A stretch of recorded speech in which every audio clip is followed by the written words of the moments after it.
Hi guys, it's Al the Spiritual Atheist back again. Big story in the news appears to be the Pope's who am I to judge statement regarding gays. It is so big a story that in the Portland uh, Press Herald, which is our largest newspaper here in Maine, it was the headline. Now, I just can't let it pass. I mean, because let's look at the whole story as to what happened and what this statement means.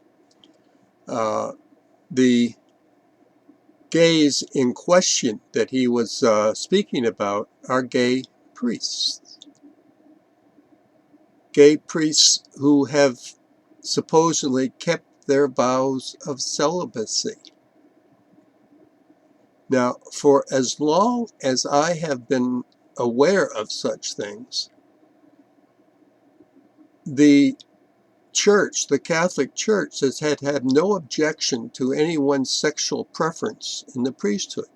It is the acting on that sexual preference where the sin lies and the breaking of the vow. So his statement basically is nothing new and means nothing except it was such a big story that his other statement, which I thought was more intellectually honest anyway, really didn't make the rounds as much. And that is, and quote again, the door is closed on women ever becoming priests, unquote. I, sorry, that the idea that there is something about the possession of a set of balls and a penis that makes one worthy to turn wine into blood and bread into meat escapes me. And but apparently, for this lifetime at least, there will be no women in the priesthood.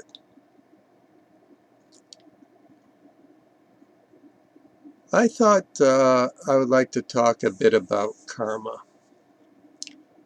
As those who follow me know, I'm not a believer in it. But I thought maybe we should, look at it a bit more and look at it from the point of view that other people who believe in it. And when trying to present their position, I promise to do my best not to make a straw man out of it. The basic principle or determining factor in karma is volition, the will to act, so to speak. An example, a sick son of a bitch sees a cat in the road and purposely runs it down. That would be from a Buddhist point of view, a karmatic act. It had planted a seed, and when that seed comes to fruition and produces fruit, the fruit falls on the source, so the guy. I know that's flowery, but that's actually the kind of words that are used. Uh, sometimes imagination takes us a little bit further than, matter of fact, lots of times. In any case, there can also be a situation where someone is driving a car and the cat runs in front of it and they run over and kill the cat. It's the same situation as far as the action is concerned. The driver of a car has killed a cat, except in one case that it was voluntary. He actually wanted to do it, and in the next case, it was an accident, that there's no way that she's to blame. You know, it's just something that happened. And so it was a karmatically free act, okay? And so this idea of things that are caused somehow going someplace where they mature and then fall back into reality, that karma is said to create the situations that we come into. I don't buy this, by the way, that we're talking about good energy, bad energy. What kind of energies are these? You know, I mean, we can make up energies all day. It's been a new way. It's not, you know, I know the Buddhists have been doing it for 1,000 years or more, but from 1,500 to 2,500 years. But it's still new agey. I mean, it's energy that doesn't show anywhere. It's non-demonstratable. It's perfectly reasonable to think that someone could do a very vile act and live the rest of their life and die happily, you know, at the end. That's the way it happens, you know, sometimes. Now, there's another aspect of karma, and this aspect I agree with 100%. I find no fault in this particular aspect of the teaching, and that is the karmatic, excuse me, creation of habitual patterns. Example, that someone insults you and you respond with violence. You shoot them, or you hit them, or you do something. It doesn't really matter. The next time that situation comes up, you will react quicker in the same way until it actually worms its way into such a powerful habit that it becomes it appears to be part of your nature. And I think that's true. I really do. I have watched it in my own life and in the lives of others. So, you know, I'm not going to fault them on this one at all. Of course, it works on, there's a good side to it too, or so-called, you know, that doing kind acts, doing good things, responding rationally tends to make that habitual as well.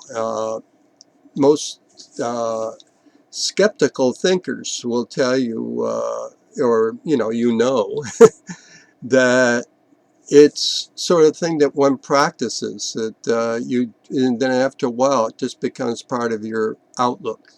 You tend to just to look at things skeptically by nature, though you had to train yourself to do it, to question rather than just simply blindly accept. It's that sort of thing, and so we can do this. And there is what I call Al's rule, that there's no law that says you can't act wiser and kinder than you really are. And so, you know, please go ahead. Another aspect of karma that I disagree with totally is called rebirth. Now, let's again imagine the situation where, say, someone is insulted me, and my response was to pull out a gun and blow their brains out. And I lived to be an old man making videos for YouTube. and then die. You know, I'm never caught. I got away with it. Well, then where's the justice? You know, that rebirth is the Buddhist answer. It says that I'll be reborn into a world where killing takes place, because it's going to hit me again to create the habitual patterns. That is, there's no way that I can respond murderously to an insult if I don't live in a world where there is murder. Where, you know, that's just not there, or where there isn't insults, you know, where those situations just don't arise. And the Buddhists imagine such worlds, you know, and so it is within Buddhist logic to do so. But my feeling on this is, and my question is, it's not just, it's not a cosmic balancing act. If I am a reborn somebody who did whatever they did in a previous lifetime and then stuck me with the bill, man, that's, you know, that doesn't ring. It kind of violates Occam's razor, if you want. It's just not the simplest way of doing things. You know, I mean, it's a lot simpler to be born with a clean slate, and as much as I can tell about my life, I was. And I have, as I mentioned, I used to work in a cancer hospital. It was a pediatric cancer hospital. And I looked in the eyes of a lot of dying children. I never once saw any guilt or anything, that they were getting what they deserved. And to tell their parents that, well, it's your child's karma, or it's your karma to be the parent of such a child. You know, that is, it's just not, to my mind, human.